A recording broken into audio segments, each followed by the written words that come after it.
Eh bien, vous avez réussi votre quiz. On se retrouve dans cette dernière partie de ce module qui reprend la synthèse. Et donc cette partie va reprendre la synthèse des recommandations de ce qu'il faut retenir de la partie 2 des cours en ligne.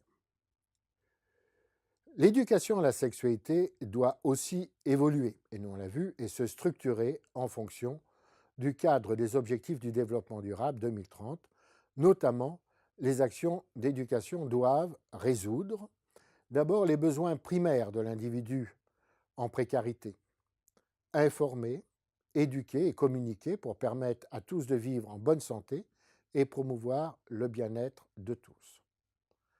Assurer l'accès de tous à une éducation de qualité, laïque, sur un pied d'égalité entre les sexes et le respect de la sphère privée. Promouvoir l'égalité des sexes et l'apprentissage à l'autonomie de toutes les femmes et filles, informer sur la prévention, le dépistage et la prise en charge des violences et des abus. S'assurer que chaque individu ait accès à l'eau et à l'énergie. Prendre en compte le retard dans l'entrée de la vie professionnelle des jeunes, souvent plus de 10 ans après les premiers rapports sexuels, je vous rappelle l'âge de 17 ans.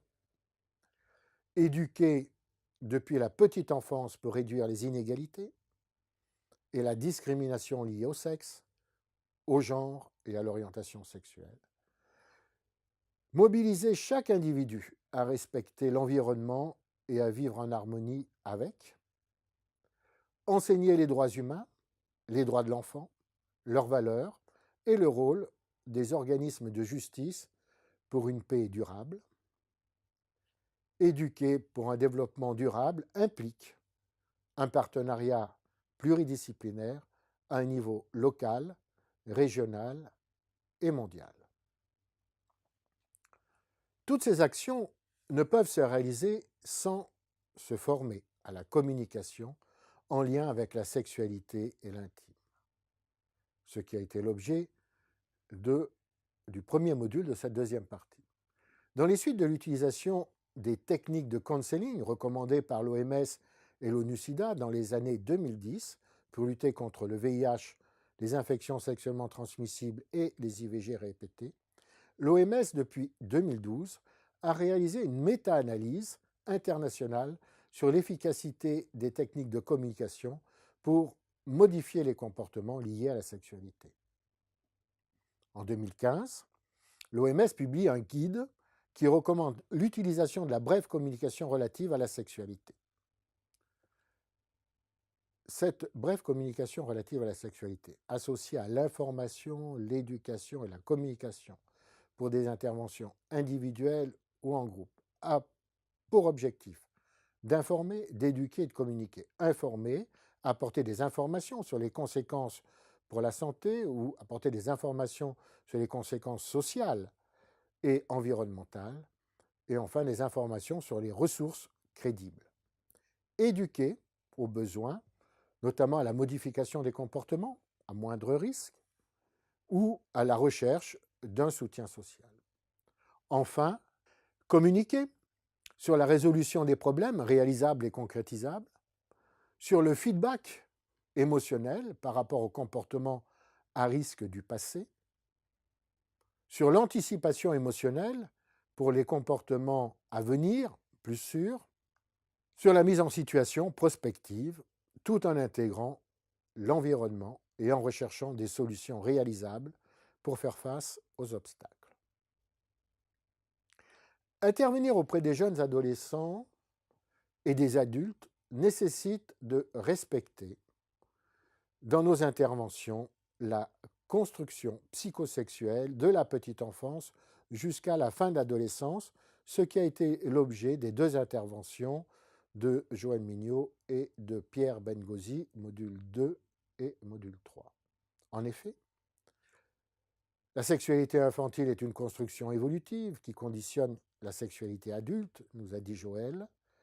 Les expériences des relations depuis la naissance sont fondamentales pour la vie sexuelle adulte. Les processus psychiques, évolutifs, les fantasmes, ainsi que les vécus corporels sont les piliers de cette construction qui doivent être respectés. Les difficultés, les symptômes ou les pathologies sexuelles prennent racine dans ces expériences précoces, individuelles et relationnelles. Enfin, le repérage et l'évaluation dans l'histoire sexuelle de l'individu sont indispensables pour favoriser son mieux-être sexuel dans le respect des droits de l'enfant, le respect de son intimité et de son corps.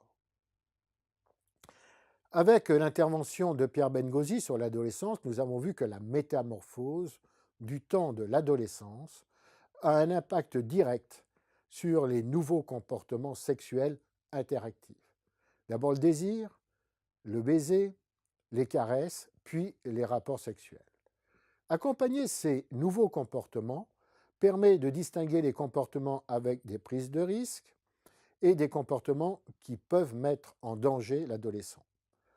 En effet, l'adolescent joue aux frontières de l'extrême, nous dit Pierre Bengozi, de la prise de risque à la mise en danger de son corps, pour devenir un adulte autonome et se faire reconnaître comme tel. Accompagner ce travail de prise de risque dans la construction identitaire de l'adolescent est le rôle de la famille, des parents, d'éducateurs qui entourent cet adolescent. Affronter les prises de risque nécessite de gérer les contraintes pour mieux les surmonter. Et là, les techniques de brève communication relatives à la sexualité sont tout à fait appropriées pour accompagner ces adolescents.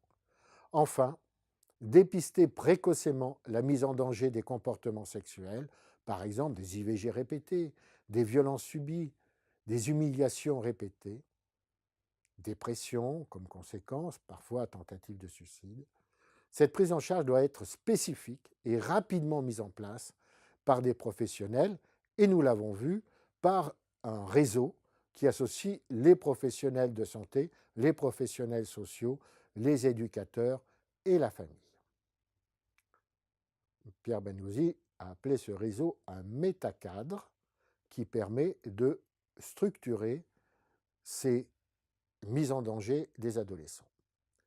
L'éducation à la santé sexuelle se décline en fonction des 4 dimensions, vous le savez maintenant, de la sexualité. Mais il se décline aussi en fonction de l'âge. La priorité pour les années à venir est la déconstruction des stéréotypes, on vous l'a dit de nombreuses fois, de genre et de sexe, afin d'exercer toutes les diversités sexuelles dans le respect et le consentement et la réciprocité. Nous verrons donc brièvement les thèmes à aborder en fonction de ces dimensions dans l'éducation à la sexualité. En ce qui concerne donc l'éducation, centrée sur la dimension physique, elle pourrait comprendre l'éducation des organes génitaux externes et internes, mais celle-ci doit être égalitaire en mettant en valeur les similitudes et les variabilités des organes génitaux externes et internes, afin d'inclure les personnes, notamment intersexes. L'éducation à la santé reproductive, mais celle-ci doit aborder sans jugement toutes les composantes de la reproduction, des différentes méthodes de contraception, de la fertilité, mais aborder aussi les risques d'infertilité. L'éducation, dans une approche positive, intégrant les expressions diversifiées du plaisir, non centrées uniquement sur les coïts, la pénétration pénovaginale, et des notions qui priment sur le temps que l'on doit donner à la prévention, lutte contre les infections sexuellement transmissibles, contre les grossesses non désirées. Enfin, l'éducation à la prévention doit être réalisée dans une approche aussi transversale qui accompagne toutes les interventions biocomportementales de la sexualité, accompagnées par des interventions brèves pour modifier les comportements. Dans cette seconde diapositive, nous allons voir ce qui concerne l'éducation par rapport à la dimension émotionnelle. Elle peut se décliner à 2 niveaux d'intervention. D'abord l'apprentissage, à la reconnaissance et à l'expression des émotions et des sentiments. Par exemple, des différentes émotions en lien avec la sexualité, nous avons vu les troubles, la peur, l'attirance, le désir, le goût, le dégoût, par exemple. Et puis des sentiments qui sont, je vous rappelle, des émotions plus complexes, qui va toucher l'attachement, l'amitié, les différents types d'amour, la résilience. Enfin, sur un autre niveau, l'apprentissage pour les professionnels des techniques de brève communication, notamment la reformulation des émotions, qui n'est pas forcément des méthodes que nous avons apprises au cours des études, et donc s'exercer pour reformuler les émotions, car nous savons, elles sont au centre d'un processus de changement de comportement pour l'aider. Dans cette diapositive, l'éducation à la prise en compte des déterminants sociaux, elle s'adapte naturellement en fonction de l'âge. La priorité est de protéger l'enfant d'agressions sexuelles et de déconstruire les stéréotypes. Donc d'abord, l'apprentissage des interdits primordiaux, notamment de l'inceste, des comportements incestueux, et apprendre à l'enfant à dire non, son corps lui appartient. La modification des stéréotypes de rôle de sexe, le développement d'une perspective égalitaire dans toutes les interventions éducatives. L'éducation est l'affaire de tous, et plus particulièrement celle des parents, des familles au sens large. L'apprentissage des différentes cultures et des droits humains pour des relations intercommunautaires qui se voudraient ouvertes et honnêtes. Enfin, éduquer en prenant en compte les dimensions mentales à chaque âge. Clarifier dans l'éducation la sexualité érotique, personnelle, individuelle, et la sexualité génitale, qui est à visée procréative. Le désir sexuel, qui n'est pas un besoin, je vous le rappelle, et le désir de parentalité. L'origine de la vie, notamment les parents géniteurs, de l'origine de la filiation, les parents éducateurs, accompagnant à la maturité des jeunes, avec ces couples, différentes formes de couples, et notamment recomposés, on est confronté à ces deux types d'accompagnement et de recherche de l'origine. Affirmer son identité et respecter celle des autres.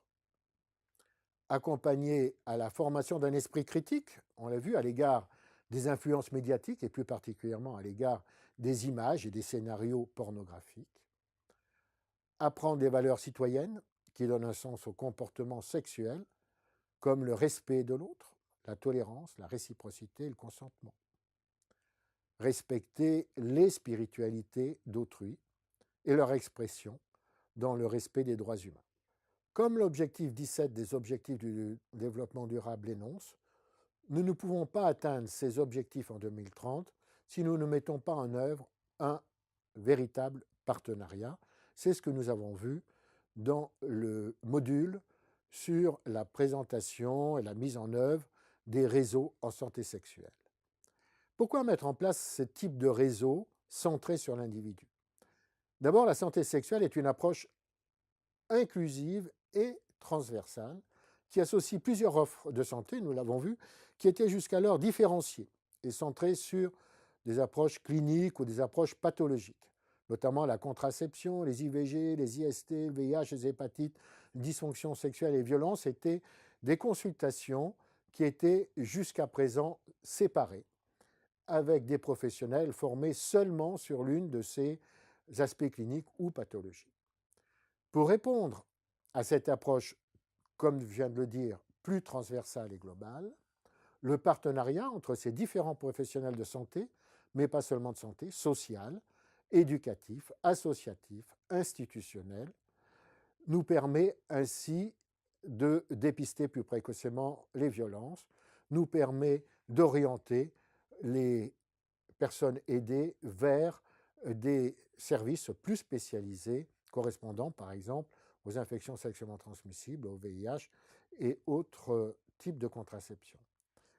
Cette réponse de partenariat est indispensable dans toutes les régions et c'est seulement en se mettant ensemble, les différents professionnels, que nous pourrons atteindre ces objectifs du développement durable. Quels sont justement ces objectifs principaux de ces réseaux? Eh bien, fédérer les membres autour d'un projet commun centré sur le parcours de l'usager et de l'usagère identifier et partager les initiatives innovantes, améliorer les pratiques professionnelles, participer à la diffusion d'outils de repérage précoce des problèmes liés à la sexualité par le biais de formations notamment interdisciplinaires. Nous avons vu dans la conclusion de ce module comment mettre en place des réseaux de santé sexuelle et reproductive centrés sur l'individu. Je vous les rappelle: identifier les besoins en matière de santé sexuelle sur un territoire, connaître le fonctionnement et l'évaluation des réseaux de soins existants, viser la promotion du parcours de soins centré sur les âgés et l'accès universel aux soins, adopter une charte collective qui prenne en compte les droits humains et les droits sexuels et les droits de l'enfant, identifier et connaître les acteurs du champ afin de fonctionner de manière efficiente, instaurer une gouvernance paritaire du réseau et de l'association qui soutient ce réseau. Enfin, identifier les possibles partenaires financiers afin de pérenniser les activités du réseau et avoir comme objectif adapté aux directives de santé publique nationales et internationales. Enfin, avant d'aborder l'épilogue de cet enseignement en ligne, nous vous proposons un dernier quiz validant de cette deuxième partie. À vous.